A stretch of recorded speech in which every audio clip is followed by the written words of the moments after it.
I was offered $5,000 for a video, but this was when I was like 19. I was like, double it, and I'll walk outside and I'll give it to a homeless person. And they're like, no, you won't. I was like, double it. And I was like pacing around my neighborhood for 3 hours, convincing this guy, like on the phone, just double the money. I promise the video will go viral, and I'll give it to a homeless person. I was like, $10,000 just looks better in a title. It'll get more views. I promise your app will do better. A lot of times people, oh boy, it's like they think their videos are better than they are, honestly.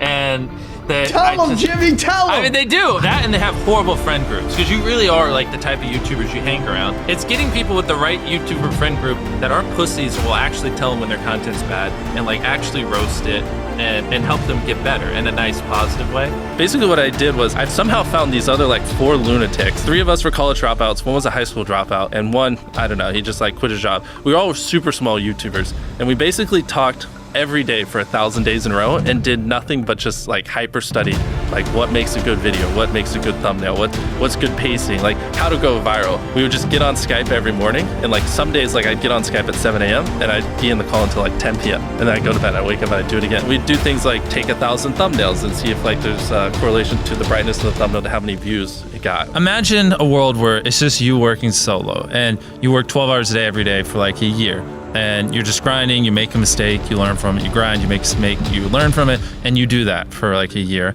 And then imagine a different world where you have 4 friends who are also equally grinding in something similar. Friend number 1 makes a mistake on Friday, he teaches the other 4 people. Friend number 2 makes a mistake the next week, teaches everyone. And then like you're all learning from each other's mistakes. You're all constantly studying 24/7 and downloading each other.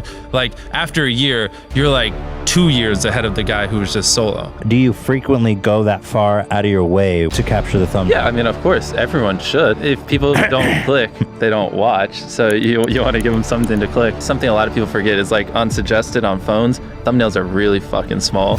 So like people are editing thumbnails full blown on their computer, and when you shrink it down, you can't see it. We try to all around be above the rest. Anyone can clickbait, but do you actually like deliver on it? We say we put 100 million Orbeez in the backyard, we put 100 million Orbeez in the backyard. Your title and thumbnail set expectations. Like what you're saying is like, I like bananas. And what you need is, bananas are the best goddamn food on the planet. Like, that's the type of opinion you need. Like, you need something like, how to get 100 million views on YouTube, or not even that, that's not strong enough. You need something that makes people go, what the did he say in that video? What the I need to know. At the very beginning of the video, to minimize drop-off, you want to assure them that those expectations are being met. If you're putting 1 million Orbeez in a pool, don't start the video with you shopping for, you know, your mom's birthday present. At the beginning of the video, just say, this is 100 million Orbeez. We're gonna fill this pool and this entire backyard with them. Match the expectations, and then you want to exceed them. So you want to assure people that what they clicked on is what they're getting, and then blow their mind and be like, but you're also getting even more. Anytime you say the word algorithm, just replace it with audience. The algorithm didn't like that video?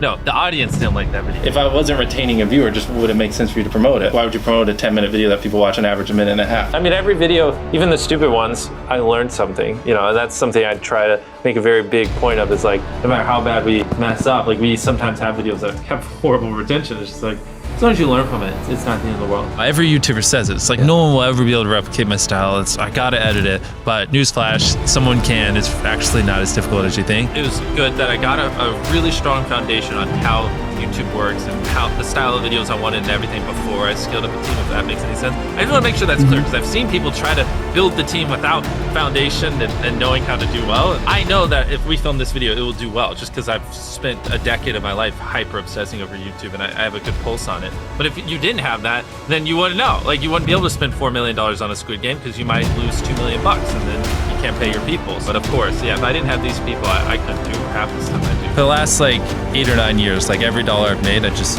spent it the next month on content. And I just did that every single month, and it just kept getting bigger and bigger, and here we are. Since I was 13, there probably hasn't been a single hour that's gone by that I've been awake where I haven't thought about YouTube. Like, I'm just focused on making the best videos possible, period. I don't care about making money. I don't care about time. I don't care about, I just want to make the best videos on the planet. Literally all the algorithm does is reflect what the people want to a T.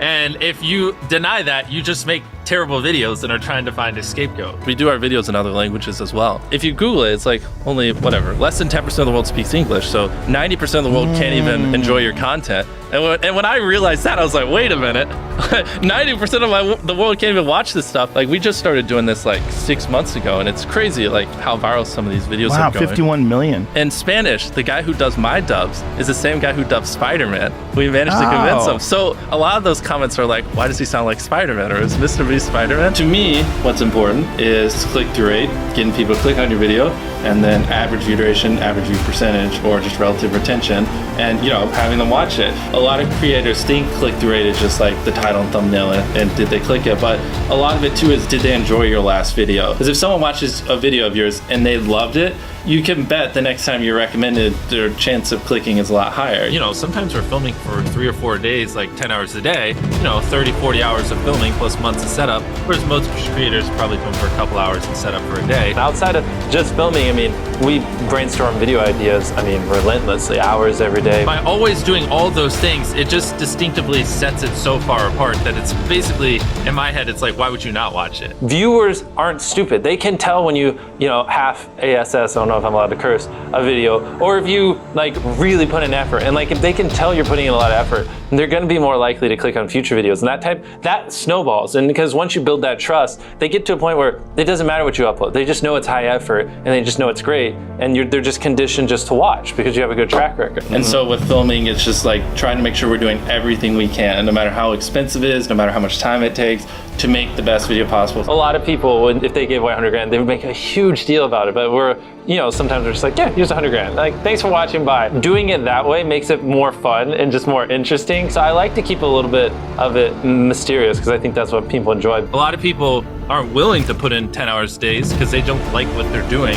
So it's finding what they enjoy, because it is like a long grind. You're doing it for years, not months. So if you don't enjoy it, then you're gonna burn out. I just had the blessing of finding what I loved at a young age. So because to get to this level, it takes, a decade. Most people don't find what they love till their young 20s, so they'd be where I'm at in their 30s. Yeah. I just lucked out and found it when I was really young. Living your life chasing a nicer and nicer car and a bigger and bigger box to live in is kind of a dumb way to go about life. I actually, funny enough, I lived in a super below average home, and I kind of learned why famous people don't live in below average homes, because someone broke in, stole everything I owned. So I think I had to get a little nicer house for security reasons, but before I was robbed, my place, the little duplex, $700 a month, you get a roommate's 360 split. People think just because you go for views means you can't have fun, but you can pull views and you can have fun, which is what we purposely try to do. If you're not doing something that's just inherently fun to you, you're just quit. Just give up. You gotta at least semi-enjoy what you're doing, or you're gonna quit long before it gets to the point where it brings in money or whatever else could be driving you. So find what you love, and then I would just hyper obsess. Make sure no one doing what you're doing is doing it better. Make sure the videos are as good as possible. You can be motivated by more than one thing. I'm motivated because I want to support my mom and my family. I'm motivated because I want to employ my friends and help them. I'm motivated because I want to help other people. I'm motivated because I want to be a YouTuber. I feel like that's another misconception. You can have lots of things that drive you. Absolutely. Yeah. Absolutely. So there's just tons of stuff that drives me.